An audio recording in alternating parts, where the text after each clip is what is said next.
Okay, good evening, everybody, and welcome to tonight's It's in the Ballot show. These candidates here are vying to become the next free councillors for the Lambton Ward for Wellington City Council. But there's one thing stepping in the way, and that's your vote.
And kia ora, good evening, and welcome to It's in the Ballot here tonight. And Stacey, thank you again for joining me behind the desk.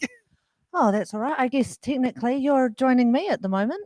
Oh, yes, later on, you'll find me opening the ballot boxes. Why does my phone have to sit down there and do that so loud? That's great through there. That was me to make sure the audio's working. And guess what? Now it wants to sit there and broadcast it to my microphone to create a loop. Something new every night. We'll get there eventually. At least this one's a minor one. Now, before we get to our free abstain candidates out of how many is it standing? I think there were 10 standing, so we've only got 3 here tonight. So we'll get to our electorate video, and you can find out exactly if you're in the Lambton Ward and where you can vote. Pukehinau, Lambton Ward, Wellington City Council is Wellington's most central council ward for the Wellington City Council. From the north, it consists of suburbs as Fornan, Pupetea, as you head in, Kelpin, Ara Valley, Highbury, Te Aro, Wellington Central, Mount Cook, Mount Victoria, and Oriental Bay.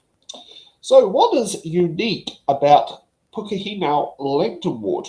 Well, it has a ferry terminal, 2 universities, 5 secondary schools serving many students across the Wellington region, Te Papa Museum, and Sky Stadium. Now, let's get to the important part, the voting system. Pukehinau Lambton Ward uses the voting system single transferable vote. You'll be electing 3 councillors to these positions, and when it comes to voting, you rank your candidates in order of preference, starting with number 1, number 2, number 3, number 4, and so on. You can rank as many candidates as you want, or as few as you want.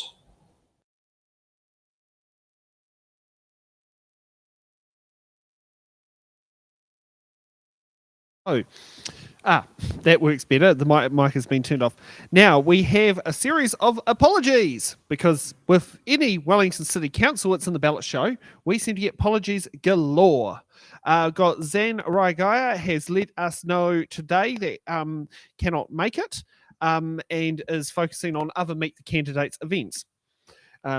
Hopefully he set his video player tonight, because this show's recording. Nicola Young was originally intended to come tonight, but decided to change her mind and decline at the last minute. Jane, was it O'Loughlin? Is that how you say it? I don't know. O'Loughlin. She was confirmed to come, but not here. Alan, as you can see, is here. Carl, I don't know how you say his last name. I'm going to take a guess with Tiefenbacher. Yeah. Tiefenbacher? Yeah. One or the other. Sorry. We've had no reply. Tamatha Paul has declined on grounds of integrity, and we've got Nick Hancock here, who's sitting in the audience. Iona Pannett, we're waiting for a response. He is not sitting in the audience. He's sitting in a candidate seat. Oh, yes, guilty as charged. Yes, yeah, we don't make it candidates. And Afnan Ribier has had to give apologies, lost their voice. And Jonathan Muckwick, is that how you say it?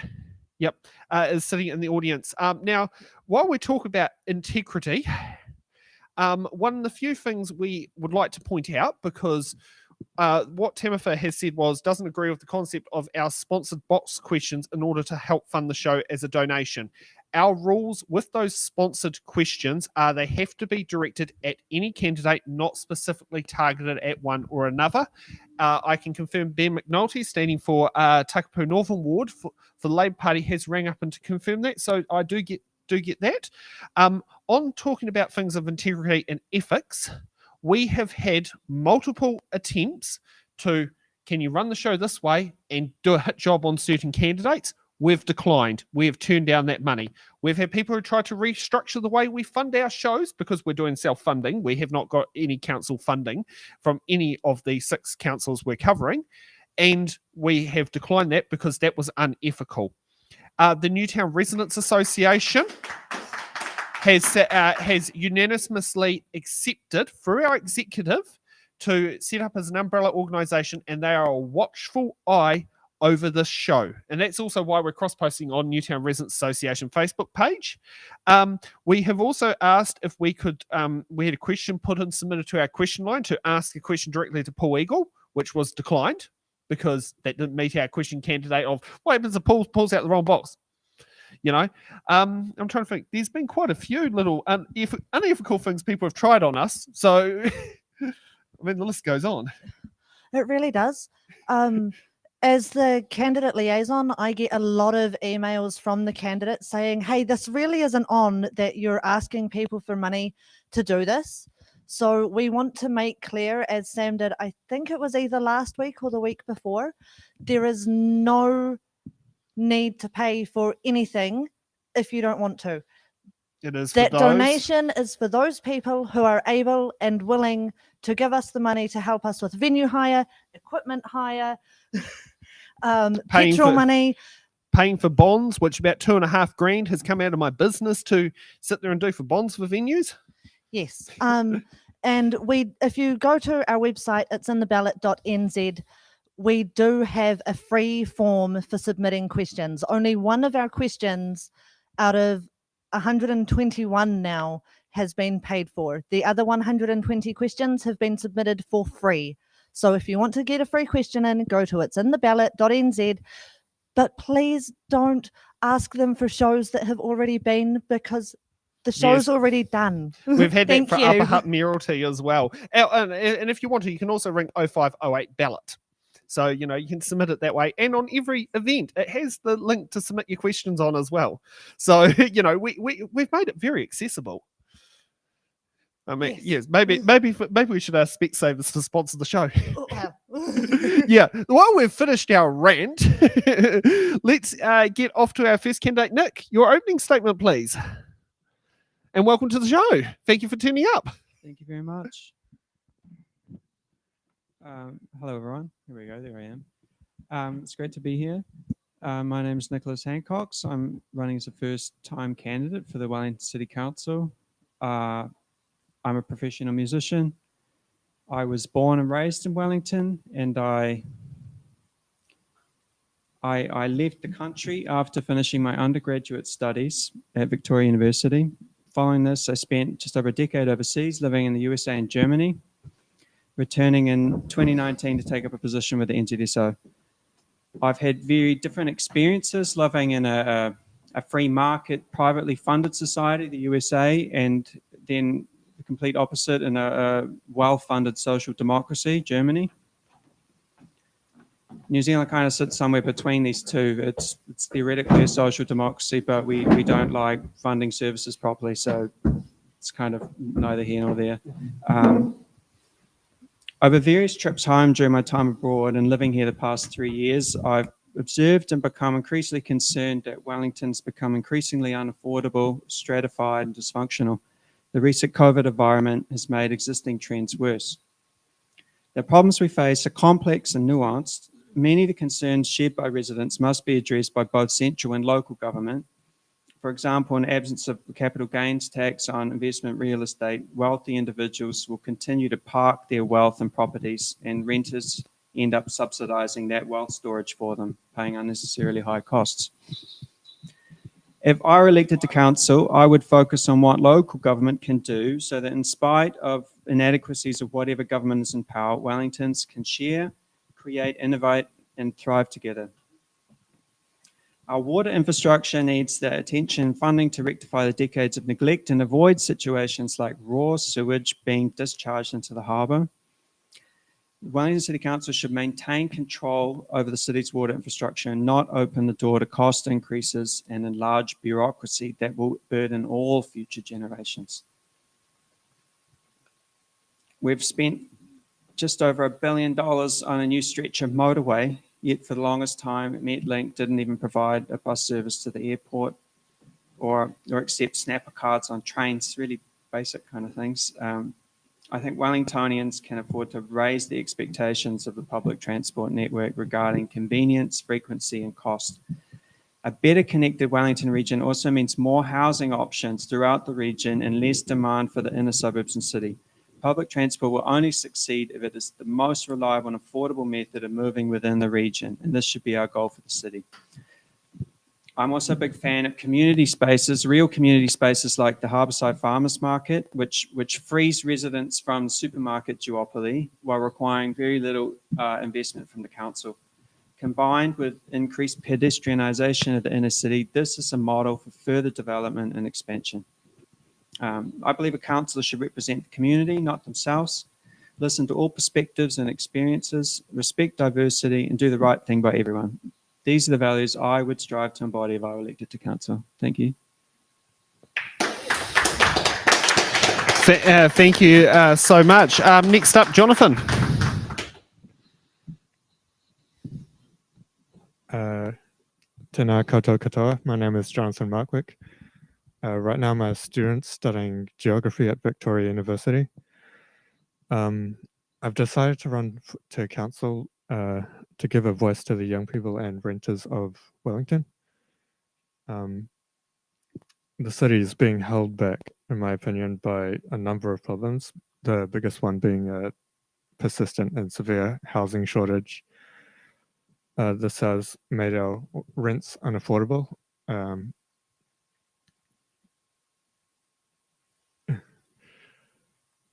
Yeah, there's a massive amount of effects from the housing shortage. There's increasing homelessness, inequality, poverty. There's about 10,000 people right now living in emergency housing, backpackers of motels. There's the government spending about $2 billion a year on emergency housing and the accommodation supplement. And they found about roughly 500 people living in cars so far. So yeah, that's a massive problem. Also, Wellington also obviously needs to invest in our water infrastructure. We need safe, separated bike lanes and sustainable transport modes. We also need bus lanes, and yeah, we need to reduce our carbon emissions. Thanks. Sounds like I'm going to be having a lot of fun going down Adelaide Road. Next up, Alan, and welcome back. Remember your microphone.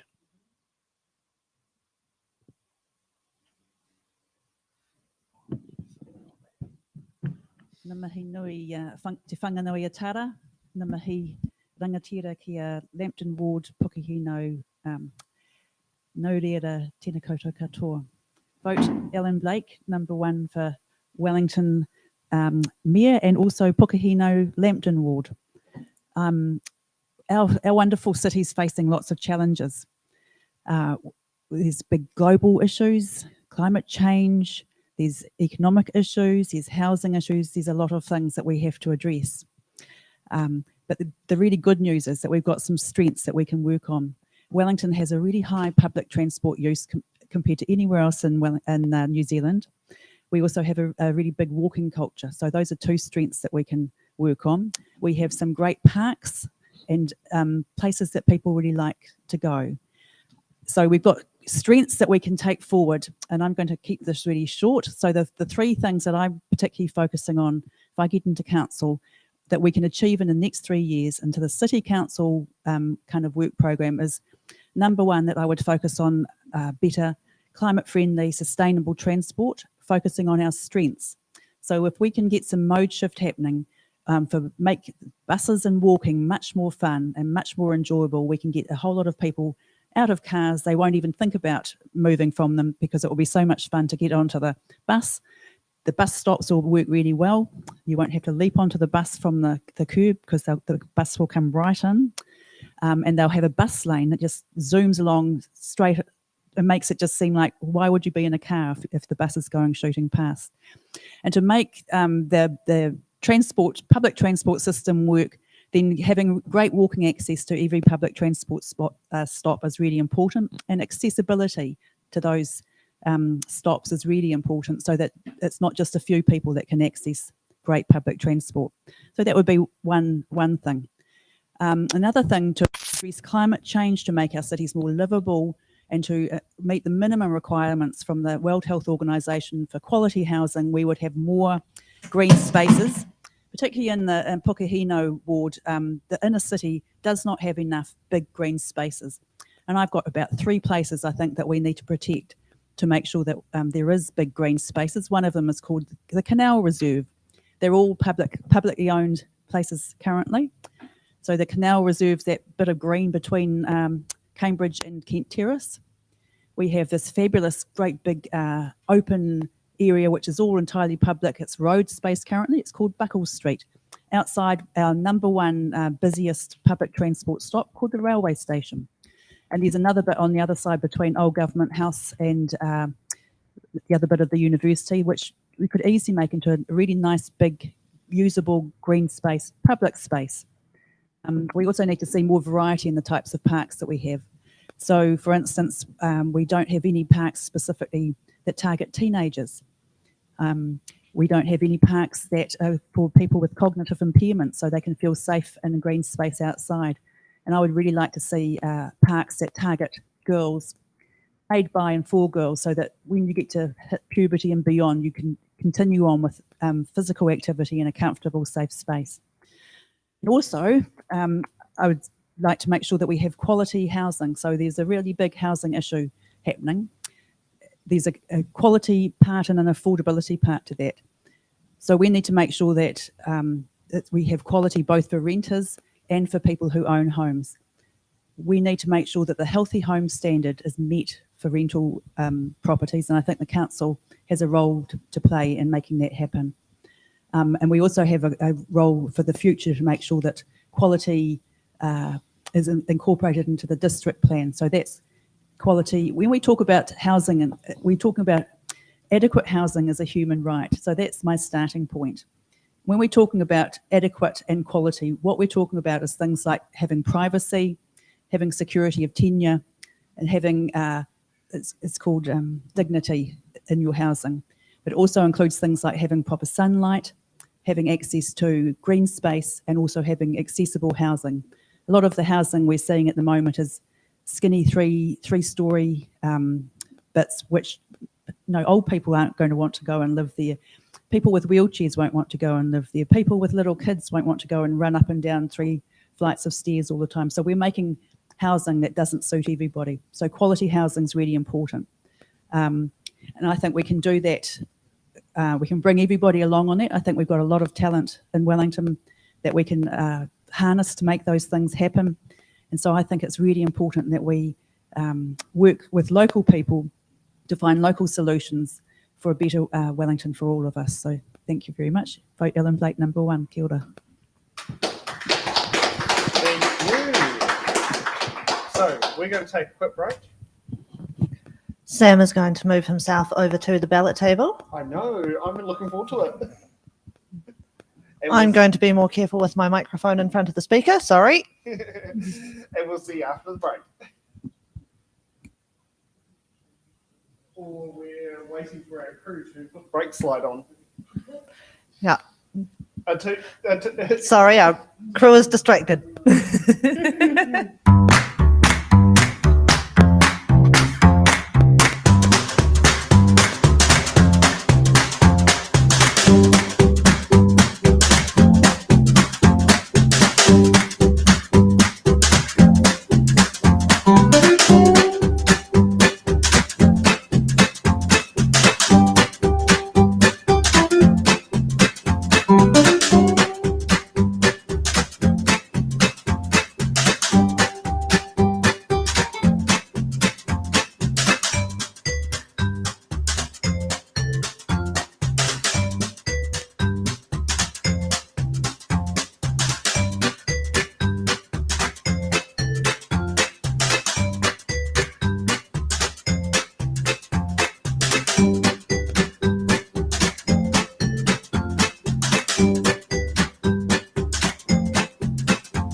All right, we're back.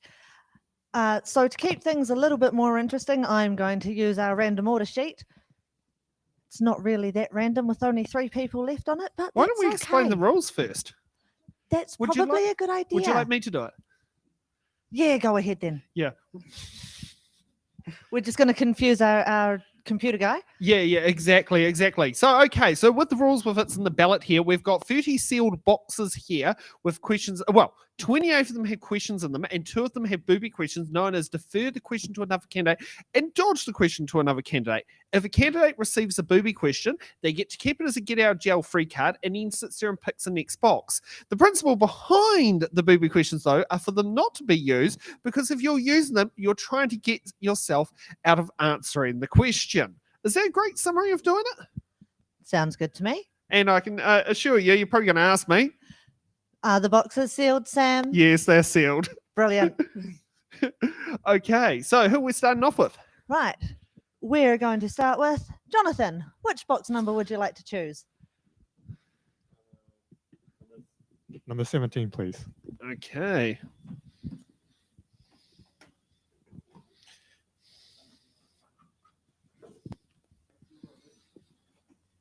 Is the slide thing not working? Oh. well- Sorry, that's on me. But yeah, Sam, you've opened the wrong box. Oh, have I? Oh, God, 11. Oh, God. You all good with 11? Yes. That's I'll be guilty Okay, as well, charged for that. It's still a good I'll throw question. that up there. Yeah. Okay, so it's number question 5 on the question sheet. Do you support more housing in the ward? And if so, how would you see this achieved? So yes, I 100% support more housing in the ward. This is achieved in the New Zealand context. This has to be achieved by allowing more housing to be built by the private sector and also public housing. That's the council and the Kāinga Ora role. So to allow more private housing to be built, restrictions from the district plan have to be relaxed. The government's already started that off with the medium density residential standards, the MDRS, and yeah, I would like to see more of that in that direction.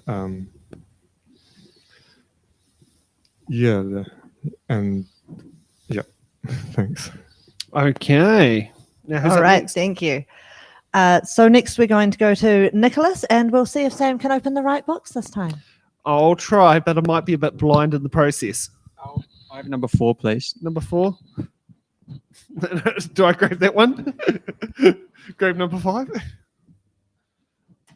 Now, Sam, sort it out.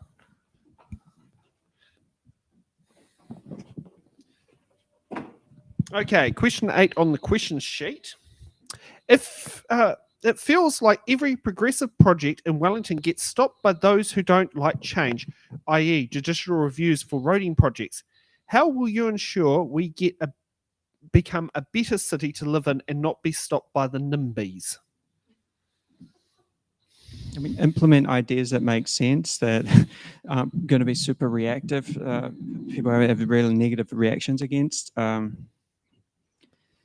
Like I said earlier, we need to use initiatives that actually improve residents' lives. For example, the farmers markets. We used to have about 3 in town, but now the car park on Willis Street is being built on, so we haven't found another space. But people love the Harbourside one. It's packed. It's really flourishing. It's like one of the places I like to be in the city. Like there's people walking around. It's a great atmosphere. You're in the space with other residents, and it feels good. Feels like it used to. You can hear music.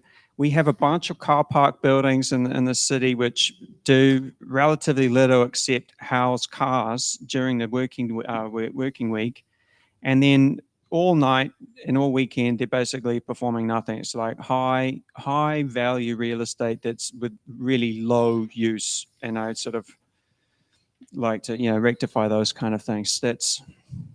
Those are some examples of initiatives I'd like to pursue. Thanks. And I certainly can say, as someone who's a storeholder of many of 2 markets, it is definitely quite vibrant to have them there. And I do know a bit of the story with Victoria Street was they couldn't find somewhere that you could find to have the trucks put on. So that's the big one is in there because I did help. Oh, I'm trying to remember what's her name, who ran it. I'm known as the guru who looks on Google Earth, who seems to manage to find things and look at spare pieces of land and all sorts of stuff. So I know the funds were there, and they tried Ballantrae car park as well, but the car park on top wasn't rated to hold the trucks. So all the fun stuff you find out. Yeah. So Stacey. All right. Now we're going to go to Alan. Which box would you like? It's got to be me. I'm going to pick box 23, please, Sam. Now, just checking. I have got 23. That looks like 23 from here, but I'm pretty sure I need my prescription checked again. That's all right. I'm up to line 5 on the left and line 6 on the right on the heavy medical driving test. So I'm a long way off before needing that. Okay. So question number 25 on the question sheet. There is no overlap between planet-saving planning and car-centric planning. What will you do this term, i.e. not waiting for light rail, to actively reduce the number of private vehicles on Wellington streets? Cool. So this is all about climate-friendly, better transport for everybody. And I think the key way to get the mode shift that we need to reduce our climate emissions is to make public transport and walking way better. And that, as I said before, this is one of our Wellington's strengths. If we could double the amount of walking the adults do to work, we'd have 40% of the population walking to work. Whoa. Or if we even a small amount of change in mode shift would be really useful. So even if people give up one car journey a week, that makes a significant saving. So making walking to your bus stop, to your train stop, and then getting on those things, that's the key thing, is we need more carrots. So some of those things that I mentioned before was making sure we have bus lanes on all the main routes and that they have priority. They have priority at the lights, they have priority on the road. And we need to make sure that people can actually access those bus stops and the train stops in your wheelchair, with your walker, with your kids, with your suitcase, whatever it is. It's got to be easy. It's got to be easier than getting in the car. It's got to be quicker than getting in the car. And the regional council can make sure it's a frequent service as well. So I think for me, that's the key. And so Let's Get Wellington Moving is going to do some of that, but there's a whole chunk of other stuff that the City Council should be attending to as well. Thank you. Okay. It sounds like a pretty good start to me, to be honest. Especially as if anybody out there heard the big crash earlier during the introductions, that was my crutch taking itself for a walk. So it's all right. It hasn't got that far. It's been leaning against the stage all day, so I don't know what changed all of a sudden, but it's there. All right, so back to Jonathan. Okay. Here's a box. What box number? Well, I guess I'll take 17 again. Okay, so this time I'll successfully open up 17. That's the one. There you go. And I'll remember to push the button. Yes, that's always a good reminder of what number comes up on the screen. Okay, question number 4 on the question sheet. For all intents and purposes, free wards reform is happening. What is your opinion of it, and how will you support WCC through the reforms? Yeah, so my opinion of it is it's going ahead and I support it. That's because Wellington itself does not have, as we've seen, Wellington has not invested enough money into our Three Waters infrastructure, and the investment required to get our infrastructure back up to pace would mean absolutely massive rates rises, which it's not very good. And I think the Three Waters reform could spread the cost over a greater number of people. So for helping the council during the reform, I'd make sure Wellington gets a good deal on from government funding on. So would the that be three wards. things like a local office, for example, possibly offering space in Wellington City Council's office for the Free Waters team? Could that be something on the cards? Yeah, possibly. Yeah. Yeah, a customer-facing office would be good as well. Yeah, thanks. Okay. Very cool. Gotta love a candidate that's willing to take opinions from the community. That's what we want to see in our council members. All right, Alan, choose a number, please. I'm going to do my trick and ask the audience which bag, what's the number? Shout it out. I can't hear you. Nine. Nine. Okay. Number 9.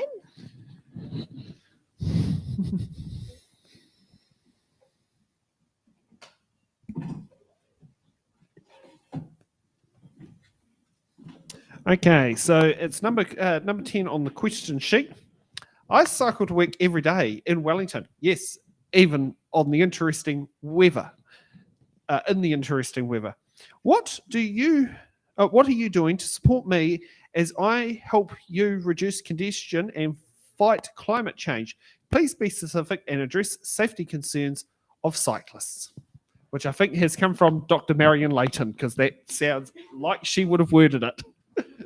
Cool, thanks. So Wellington City's already approved and got in place and started the work on rolling out a bike network, according to the bike network plan, which is going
That will be because the computer has. Okay, welcome back. We seem to have the computer crash again. So we've rebooted the computer. At least we haven't lost the stream. Now, Stacey, who's next? That will bring us to Nicholas. Choose a box. 17, thanks. Sorry, that's been Oh, we taken. did that 14. That one up the front. 14. Yeah, that helps. So the good question is, will my tablet be back up in action? Because my one hasn't shown the crash key yet. Okay. So it's number question 24 on the question sheet. And yep, mine still hasn't got back. Okay. It's number 24. WCC will get extra revenues from increased housing density. What actual steps would you take to help the other ward councillors improve services to these corridor suburbs, including community services and utilities? I'm not sure about what is the question? Like a corridor suburbs? What does So that mean exactly? Probably means like things like Ridderford Street. Yeah. Yeah, I was supposed to say things like Ridderford Street, Adelaide Road would be possibly a good example of a corridor suburb. So it's a suburb that other people move through from outside the city to get in there. Yeah, like, I mean, as a Newtown local, Ridderford Street's an absolute lot of fun on the weekends with people trying to get to the zoo, for example. You know, so yeah, and that's normally where you try to pack your services like the local WINS office or the library. I mean, housing seems to be it's a big issue at the moment, and I think there's this sort of expectation that Ferry is going to come down, and suddenly in 5 years' time we're going to have all these apartments built everywhere. Are we going? What's happening again? Right. And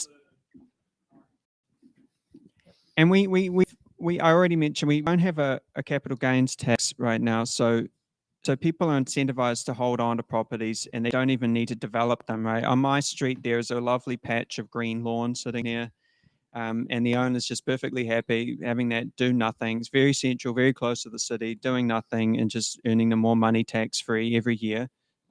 Fantastic for them, bad for everyone else. We have like one company that does all the building supplies for the whole country. So, I mean, I don't think the building is going to happen very fast, even if we allow 6-story townhouses to be built everywhere. I think it's just going to be very slow, and it'll be the same developers building very slowly, and it'll be the same people dumping their money into real estate and getting richer slowly. So I love cycling as well. I used to cycle every day. I don't cycle in Wellington, because I haven't psychologically got used to hills. It's a big deal. And sounds like you need an e-bike. Right. And every other musician I know who cycles regularly has had some kind of accident. So, I mean, I think the cycle lanes are a great thing, but at the end of the day, they're just lines on the road. And I would like to see actual real infrastructure, like that, real investment for something that's going to serve the city for generations, like our train network up to the Upper Hutt and the Kapiti Coast, which was built in the age of real social democracy in this country in the 60s.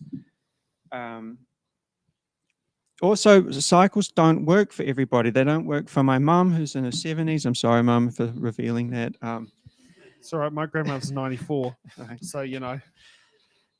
You can't take that much baggage and luggage with you on a cycle, and also we have some of the worst weather in the country. I'm sorry, I'm just being honest as well.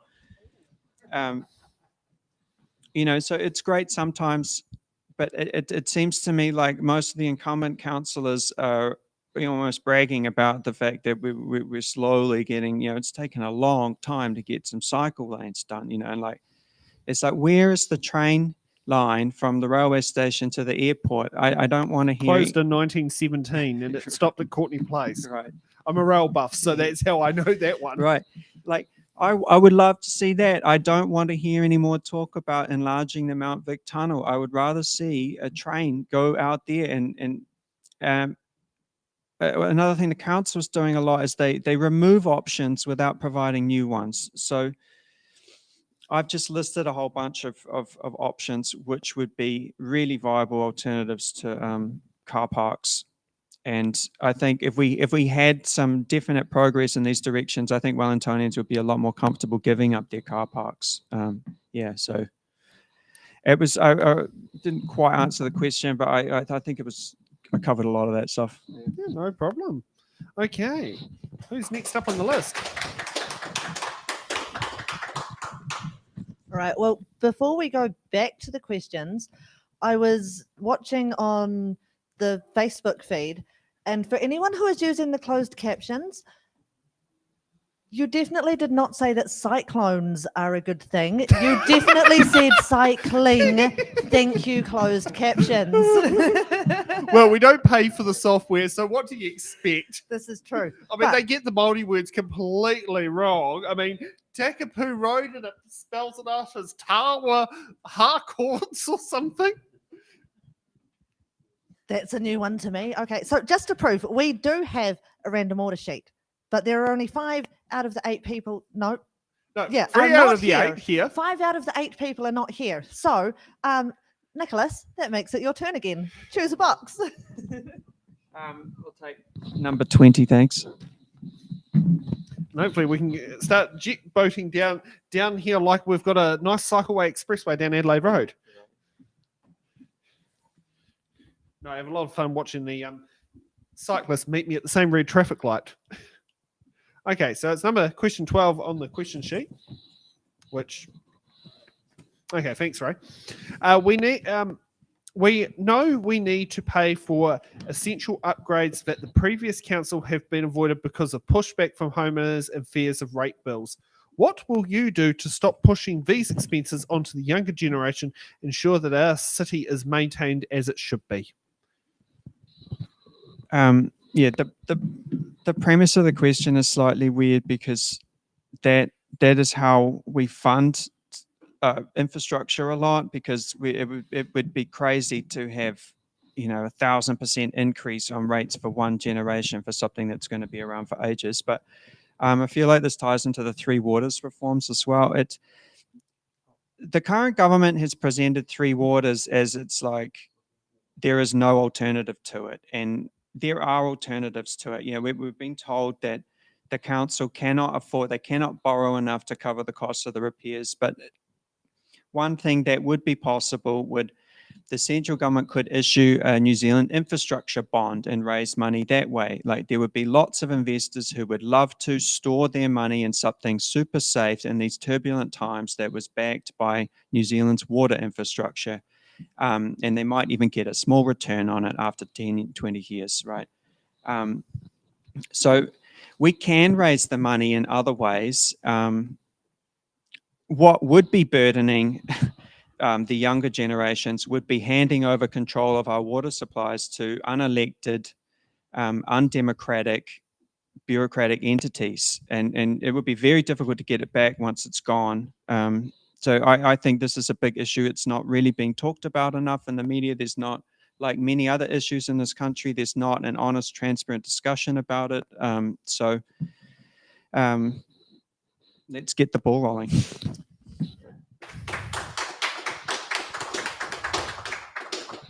I love that audience participation. Brilliant. All right. So now we'll go to Alan. I would like to ask the audience again, please. More audience What participation. number? What do we want? I Well, have there's an 18. There's number 1. 18's good. 18's good. All right. Ah, Hey, yes. my tablet works again. Cool. Yeah, so is mine.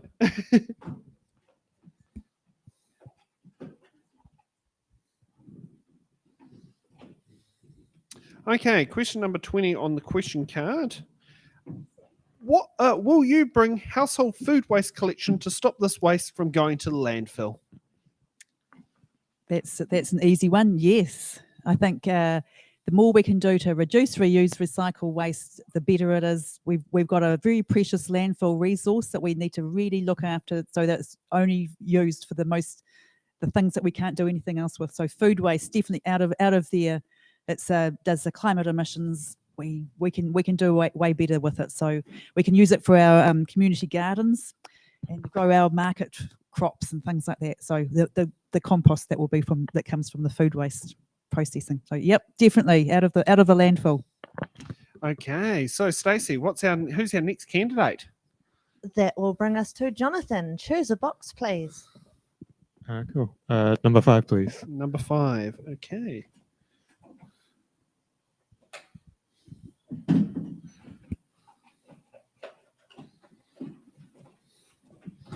not doing this good with one hand. Okay, question number 27 on the question sheet. Those living next to sea have asked that ratepayers pay for improvements to prevent their expensive properties being affected by sea level rise. Do you think that is fair for the rest of us pay for them to continue to live in the most desirable part of Wellington? They're probably also going to ask us to pay for the insurance excess next as well. So yeah, sea level rises and it will be inevitable, but I think this is a really complex issue where councils and the government and Maori and the local community need to work together to find a solution. Sometimes that might not be seawalls. In many cases, that might be managed retreat, but I do think some funding should go to the local communities who will be affected by sea level rise if they bought before the sea level rise was known about. Yeah. Well, it depends who you speak to. Depends whether they decide they know about it. Some people in the United States sit there and think it doesn't exist yet. So how do we deal with those sorts of voters? Oh yeah, the Greater Wellington Regional Council is putting out maps to show where the sea level rise is happening. So anyone who's considering buying a property at sea level now should be well aware of the risks. But for the existing people who own property, who've bought there before, like 20 or 30 years ago, I think it would be a good idea to help them either with seawalls or infrastructure or moving. Yeah, thanks. Okay. Who's next, Stacey? All right. So top of the round takes us to Alan. Okay, so do we need to keep using these things? So I might go Yes, first. otherwise no one at home hears you. Oh dear. Okay, number 21, please. Yes, the PA system is decoration. The microphones are essential. And then also the individualized mic stop the lovely game called Pass the COVID around, which I think we're the only Meet the Candidates that are doing that. I have some great news. You've got to get our gel-free card called Dodge the Question. So what box number would you like to sit there and supplement it so we can get a question out of you? 24.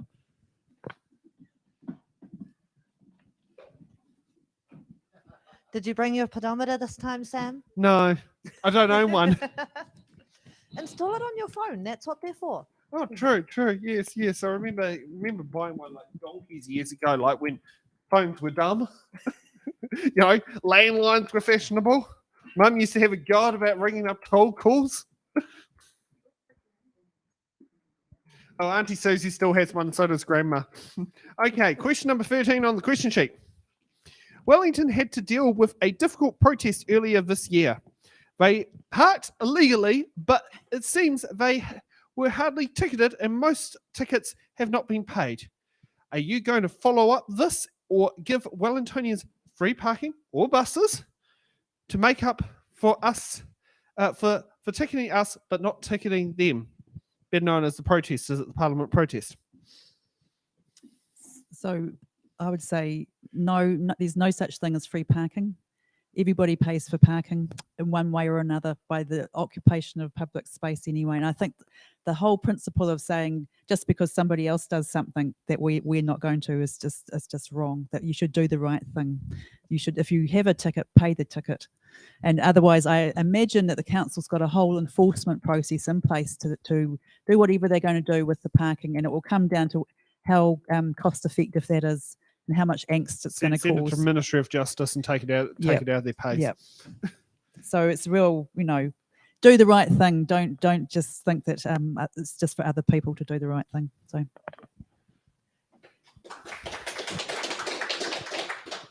Yes, unfortunately, we are not playing Monopoly. There is no free parking space.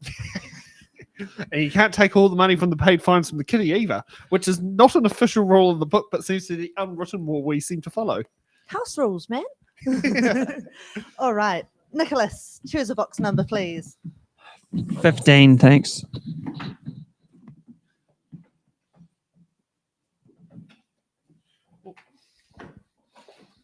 Sam's just having issues. It's all right. I don't think there was issues there. I thought it wasn't sealed, but then that's weird because, it would have to have been a broken seal put in. Okay, so question number 11 on the question sheet. There's been a lot of delays to safe cycleways from Island Bay to the city. What will you do to help Paikawa Southern Ward councillors ensure this essential route is completely finished this term? That's ambitious. I'm running for the Lambton Ward. It's helping your mates over the border. I mean, if I head to Cindy's house next door, I'm in Southern Ward.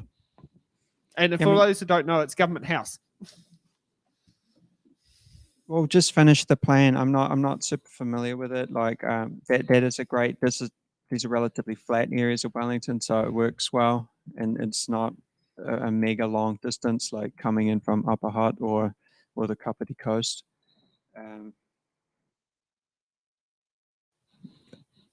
Execute the plan. I'm not sure what to say. Okay, who's up next? Well, it's better to be honest than to try and flub your way through it and look like a fool. So thank you for your honesty. It's all right. And yes, and Government House next door is where the boundary where it flips over the Southern Ward. It's really weird. Also we're technically in Rongotai electorate, but if we're across the road to the basin, we're in Wellington Central. Yes. Yeah. All right. So that takes us to Jonathan. Choose a box, please. Is that number 6? Yep, we've got number 6.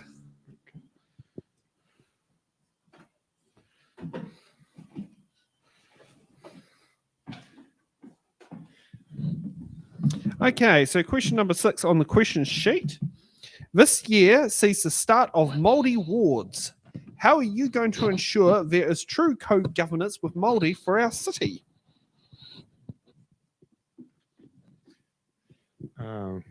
Yeah, I definitely support Māori wards. So with co-governance, I think it's important to work with mana whenua. That involves community co-designing, so working with mana whenua at each step along the process rather than coming up with a plan and taking to them and asking for consultation. It's important that mana whenua are involved at every step of the process. Yeah. Okay, and who's up next? All right. Top of the list. That takes us to Nicholas. What's that? Number 8, please. Number 8.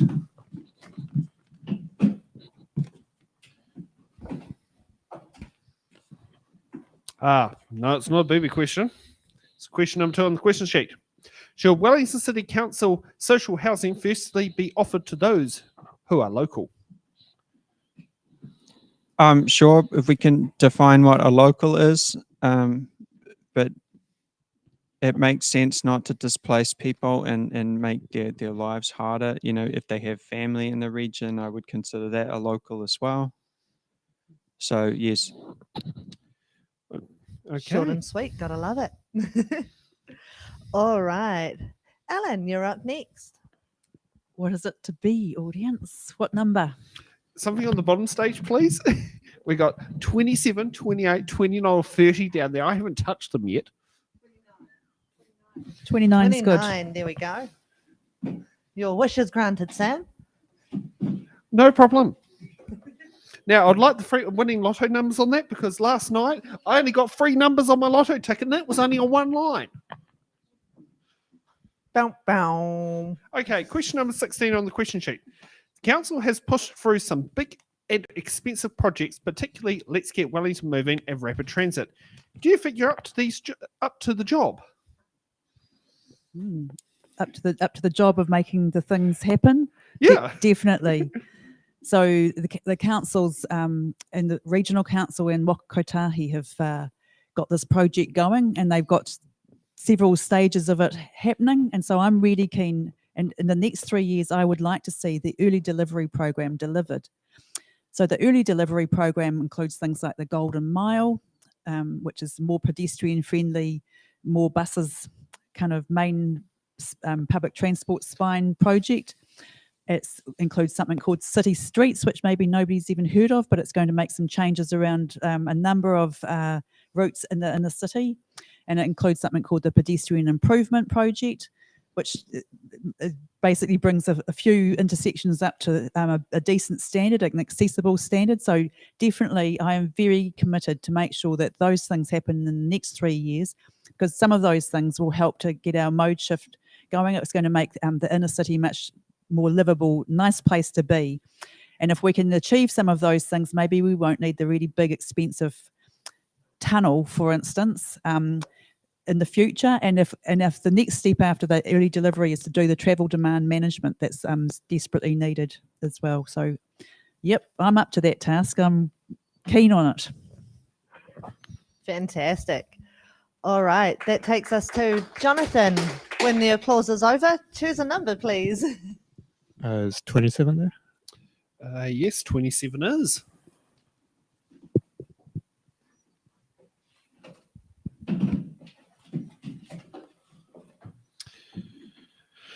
Okay, question number 19 on the question sheet. Many people want to cycle around Wellington, but live up steps and don't have anywhere to store a bike. Do you support the provision of secure, weatherproof bike parking on Wellington city streets so that people can keep their bikes in the same way you can currently support car owners? I think that sounds like on-street parking. Yes, I fully support on-street bike parking. You can fit about 5 or 6 bicycles in one car parking space, so it would mean that it would create a lot more efficient use of the road space, and it also means people who live up steps, and there are a lot of those in Wellington, don't need to drag their bike up or down long stairways. It's just another small step in making cycling more viable in Wellington. Yeah, and yeah, I'd support it being on the road and not on the footpath. Okay, so how we're on our list sheet? Have we got our candidates with an even number across? Because I've seen it's 804. We have. It is. There we go. Those words. Try again. Yes, but I thought that seeing as you and I tied everybody up at the start of the show, we should do one more round before we go to break. How does that sound? Sounds like a plan. Brilliant. So, who's up next? All right. That makes it Jonathan's turn. Choose another box, please. Can I get 20? 20. Not. Ooh. Is that there? I think 20's been taken. 20 is gone. What's that one on the left? 28. 28. Yeah. We can do that.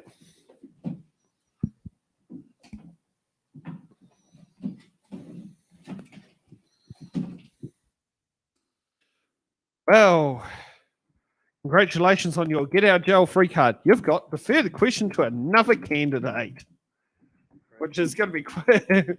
So, what replacement box number are you wanting? I'll take 19, please.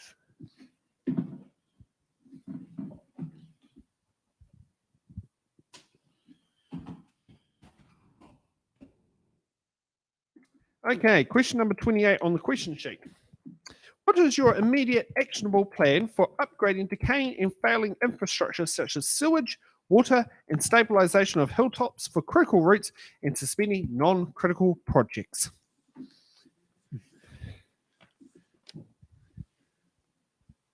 Yeah, I think most of the council projects that are currently happening are critical projects. Yeah, for water infrastructure, I think the council is going as fast as it can with Wellington Water, especially with the labour and supply shortages that are happening now. Going any faster would just mean inflating the cost unnecessarily. So, yeah, but we definitely need to speed up the upgrade program, especially in the city centre and inner suburbs. Okay, who's up next? All right, it would help if I'd remembered to turn my microphone on beforehand. Nicholas, choose a number, please. 12, please.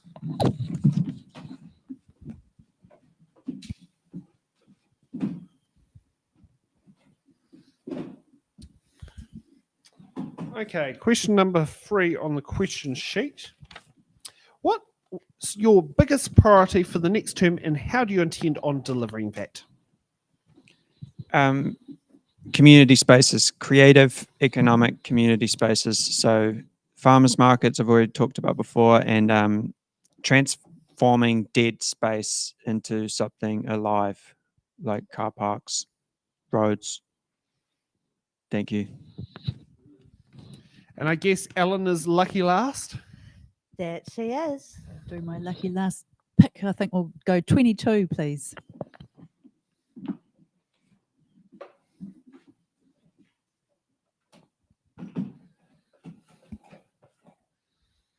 Okay, question number 15 on the question sheet.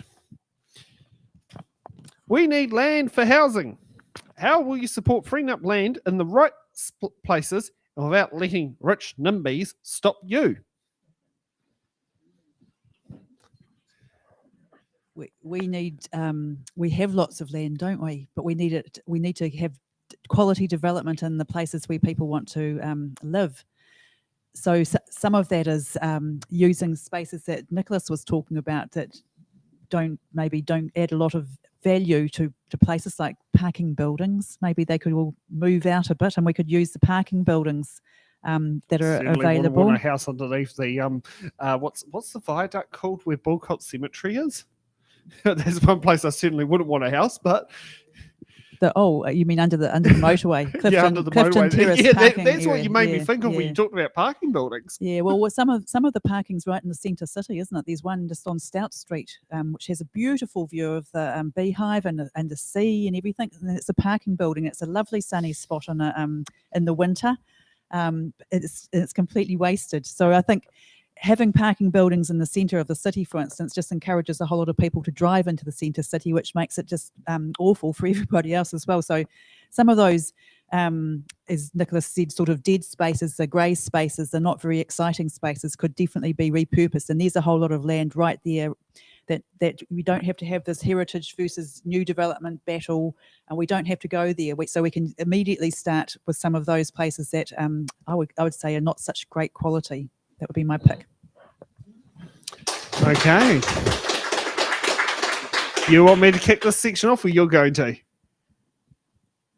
Oh, well, we're just going to break, aren't we? And then what comes after the break? After the break, we will be going to our hard-hitting questions, which every candidate will have to answer. Not as many candidates as we would have hoped for, but that's all right. So we will see you after the break. Thank you very much.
Looks like.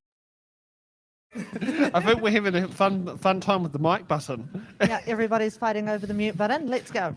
Okay, so welcome back, and let's sit there and roll in for hard-hitting questions.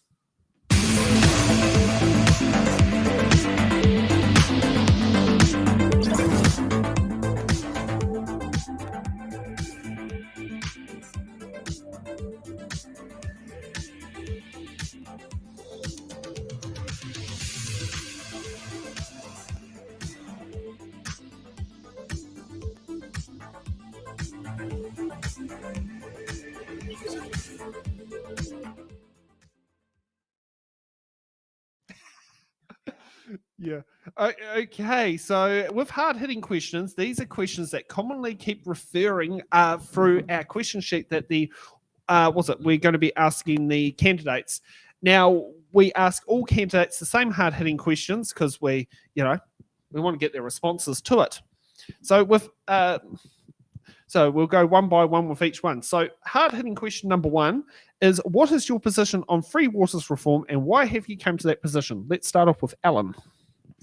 Kia ora. So I'm an independent candidate, so I don't have to agree with what any political party has to say about Three Waters. What I do know is that the government is doing some really major reforms for local government at the moment. So we've got the Resource Management Act, we've got a Local Government Act reform, we've got Three Waters. There's a whole lot of stuff happening with Te Pukehinau and in the health field. I think it's too much. We already have our Three Water reform that happened about, if I've got it right, about 6 or 7 years ago. And we ended up with Wellington Water, which was a new agency that was trying to address some of these issues that we still seem to have happening. What I was just talking about during the break was that when we turn the tap on, we still get nice drinking water out. We have really good quality drinking water in Wellington. And most of the time when you flush your dunny, it goes to the right place. And we've got this fabulous new sludge minimisation project about to kick off. So that's going to really improve some of the quality of our effluent there as well. The area that I think we do poorly in is in stormwater. So we've seen slips all over Wellington just recently, and that's a really big issue, and it's how we manage stormwater that's the key. So the pipes are going to manage some stormwater for some of the way, but how we manage our urban area and green spaces is really important for that, so that water sensitive urban designs comes in really key. And I don't think that Three Waters is going to address stormwater issues very well at all. So I'd like to say I sit firmly on the fence with Three Waters, which is no answer. I'm not sure entirely how much the City Council can affect what the government wants to do or anything like that. So some of the things that the Three Waters are supposed to address is the funding. And I think we've heard Nicholas say before, this is the only option we've been given, is that the central government wants to take everything and do the funding itself. But there are other options. Nicholas said one, and I think another one, an issue that we have at the moment is that we can rate for water, but that rate could be used for anything. So I was just thinking, well, why don't we hypothecate the rate so that you get the money for the water? It has to be spent on the water. Currently, we don't have that happening at the minute. So there's other ways to fund. Another thing that Three Waters is supposed to do is improve asset management.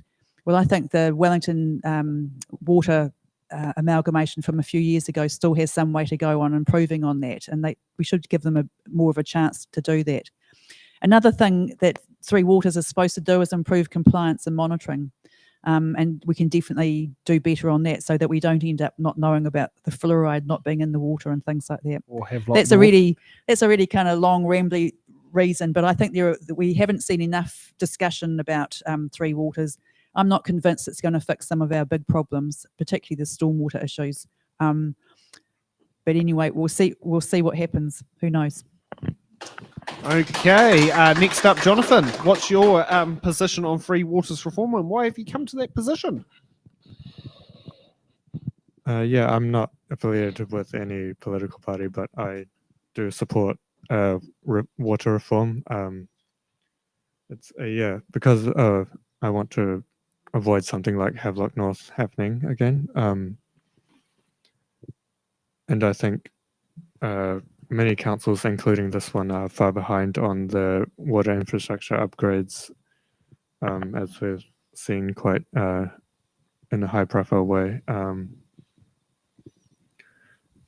Yeah, and I think the reform will provide like a bigger funding base for the new entities to carry out their water upgrades.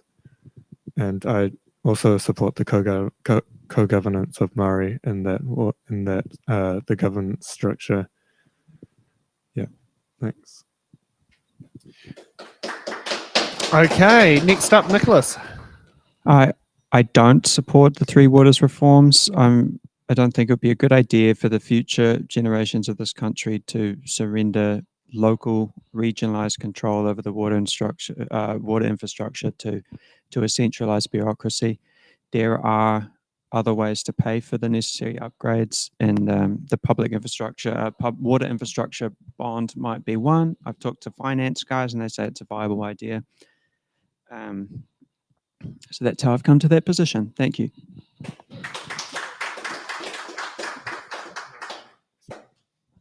Now, would like to ask in the incumbents lounge, the ghost of Tamatha Paul, Nicola Young, and Iona Pennant, what's your responses? Okay, so nothing. We gather that. That's what happens when you don't turn up. We ask the ghosts or the spirits of them, and they clearly are communicating.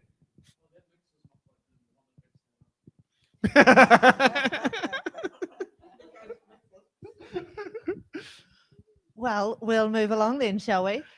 Hard-hitting question number 2. Wellington Council has committed to normalising te reo Māori.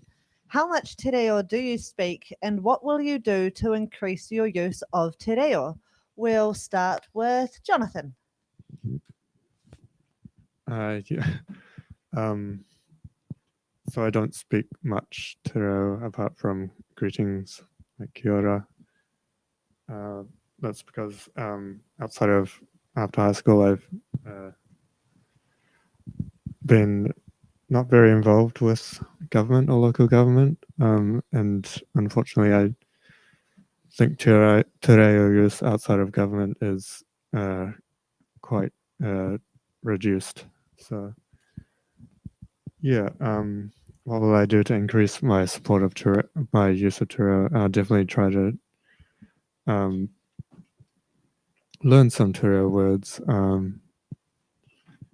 Yeah, and I think that will be necessary if I'm going to go into local government. Yeah, thanks.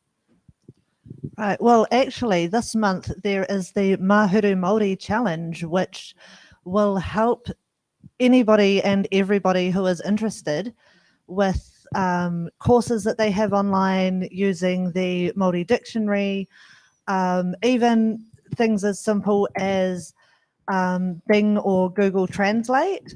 So you can pick up some tips that way if you like. Nicholas, how's your kupu? I speak German and English. My te reo is not very good, but I grew up in Wellington in the 90s, not appreciating language and the value of language. And I had 2 experiences overseas. One, which was seeing the Canadian Parliament in Ottawa, and they freely switched between French and English. Everyone, not even parliamentarians from Quebec, but anyone that was expected. You'd follow. It wasn't a big deal. And then I realized also, yes, right. So French and English are both official languages of Canada, and they teach them in schools as core subjects, right? And that's why they're in that position where they can do that. Then living in Europe, it's totally normal to speak 3 languages. You speak the language where you were born, you speak the language where you live, and then you speak some English. But deeper thinking was, if you want to be more cynical, you can say they do it in Germany because there's an economic benefit to speaking English, having everyone to do it. I don't think we need to be that material in this country. Language is how human beings construct ideas and express themselves, right? So if you have a different language that you're capable in, you have a whole different way of constructing philosophy, right? And so there's a huge benefit to that. And so ultimately, I see myself getting better at te reo for my children when they are studying Te Reo as a core subject in their schools in the future. That's my position. I learned something tonight. I didn't know that they spoke in 2 different languages in the Canadian Parliament, because whenever I've seen their little clips, they're always in English. It's probably for the broader audience, to be honest. Yeah. All right, Ellen. Kia ora. This is a great question, and I've been really proud actually of the achievements that the Wellington City Council's made over the last particularly 3 years, and I think that was some of the councillors in particular that really pushed that work, so tautoko to them. I started my Te Reo journey in about 1990, which was the 150 years of after the signing of Te Tiriti. And I'd have to say it's fits and starts since then. I've certainly learned a lot more about the treaty, and my language is, I'm much better at listening than speaking, but I think that's a common step that you have along in the process. So that's really cool. So I'm continuing on that, and I'm hoping to do my, is it mahuri for Te Wiki o Te Reo, which I think starts next week. Is it? Mahuru, yes. Mahuru. Yes. So I'm hoping to do a little thing for that as well. But for the City Council, I'm really pleased that we've got a Māori ward. That's the first time we've ever had one. I'm not too sure how it's going to work, but I'm really looking forward to working with whoever wins that seat. There's a lot of things that the City Council can do to improve our adaptation to Tiriti and to using more language. Things like even design stuff in the district plan. There's the Tupiki Order Māori language strategy. There's I was listening to somebody speak the other night, and they were talking about manaakitanga and kaitiakitanga, and I thought that they were really cool principles for some of the things that, as I understand what they mean anyway, for some of the things that the work that we need to do, particularly on the 3 priorities that I've got. So I'm looking forwards to a brighter future where it feels more inclusive for more people in Aotearoa, New Zealand. So kia ora. All right. Ngā mihi koutou. Thank you, everybody. Okay, so for hard-hitting question number 3, do you agree with WCC's decision to require vaccine passes for entries to public ratepayer-supported facilities despite no scientific evidence to justify that? Let's start off with Nicholas. No, and I think it will be looked back on in the future as a black mark in the history of this country. Okay, Jonathan. Yes. At the time, I disagree with that question. There was strong scientific evidence to justify the policy. At the height of the Omicron wave, unvaccinated people were 5 times more likely to be hospitalized in New Zealand than non-vaccinated people were 5 times more likely to be hospitalized than vaccinated. And also the intent of Wellington City Council doing that mandate was to protect our vulnerable and immunocompromised people. And thanks. Okay, Alan. So just to be clear, I'm fully vaccinated, and I totally support public health measures that keep all of us safe. And I would take the health professionals' advice on what to do, and I think that City Council did do that, and I would continue to do that. I am no expert in public health measures, and that's what the City Council has done. So I support what they did. So thank you. Thank you for that. So we'll get for closing statements. Oh, in just a second, I think. I just want to take us back a step to the Te Reo question. Sam and I, while we were doing It's in the Ballot for the 2020 general elections, found out that English is not actually an official language of New Zealand. Te Reo Māori and New Zealand Sign Languages are our only official languages. So there's a new little piece of information for anybody out there that didn't know that. So yes, now we'll head along for closing statements. Where do we want to start, Sam? I think Jonathan might be good for the closing statement. Do you feel ready to go? Sure. So over Over the next 3 years, Wellington City Council will be making some crucial decisions about where it will allow people to live and where it wants to allow more housing where it's needed. If elected, I will be there advocating to give people the better choices for housing, better sustainable transport, and better water infrastructure. That's me, Jonathan Markwood. Thank you.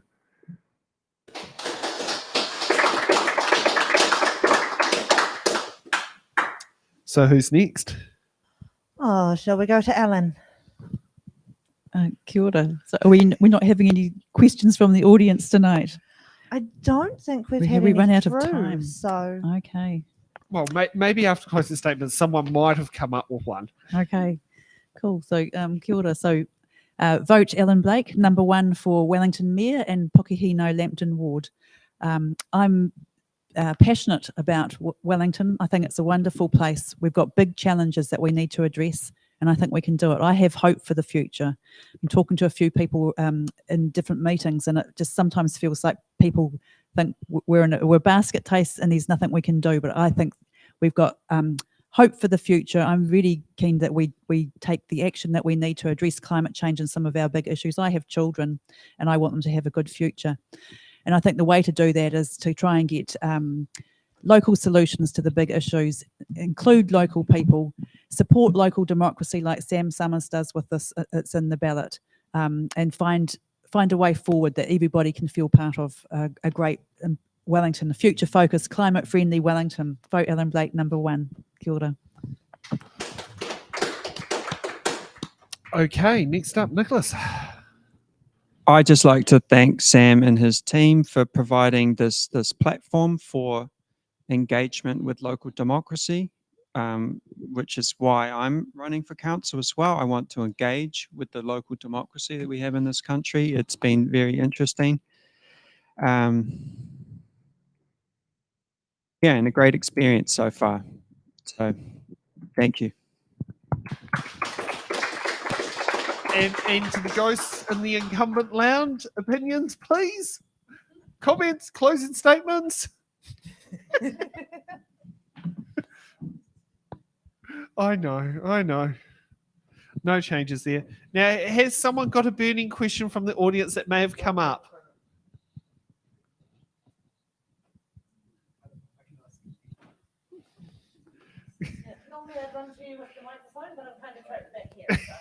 Sorry, I was meant. Okay. Yeah. Hi, candidates. So, this question is more like to your intuitive sense, something like that. So, the question is about what does it mean to you to build a bridge to here? So, HERE, here. What does here mean to you? So, if you're going to build a bridge and invite yourself here, or invite others here, what would that mean to you? To build a bridge to here, Te Whanganui Atara, Wellington, New Zealand. Question makes me think of mindfulness straight away, and being in the present, and there's a kind of truth to yourself there. It's not distracted by outside elements. It's a little abstract, but it was an abstract question as well. Very good. I like it. Thank you. Yeah, that's what it would mean to me, is to get to know and take part in and celebrate the community in Wellington. Yeah. Kia ora. So I've heard this question before, and so when I think about a bridge to here, here for me is home, and so it's a really important place for me, and I love this place that I call home, and I would like to think that everybody else who lives here, who's a citizen of this place, has a similar feeling about it and feels comfortable and good in this place, because I think it's really important that we're an inclusive and diverse society. It makes us stronger, and that we look after our planet at the same time. So yeah, thanks. Thank you, candidates. Okay. So, any other burning questions? Looks like there's not. So, do you think it's time for us Oh, to? hold on, there might be. There might be. No, No. no. All right. I think it's time to call it a night, and we can all sit down there as the audience and the candidates and the crew. We can all have a nice, lovely chinwag after this. How does that sound? Great. And thank you to Ray and Andre who are in studio for their part with tonight's show. Thank you to Alan, Jonathan, and Nicholas for turning up tonight. Thank you to the ghosts of the incumbents who have decided to spiritually turn up, but not turn up in person. We would love answers next time, but hey, you never know. Maybe they'll realise when they get home that the video player has already been set and has recorded the episode for them to rewatch.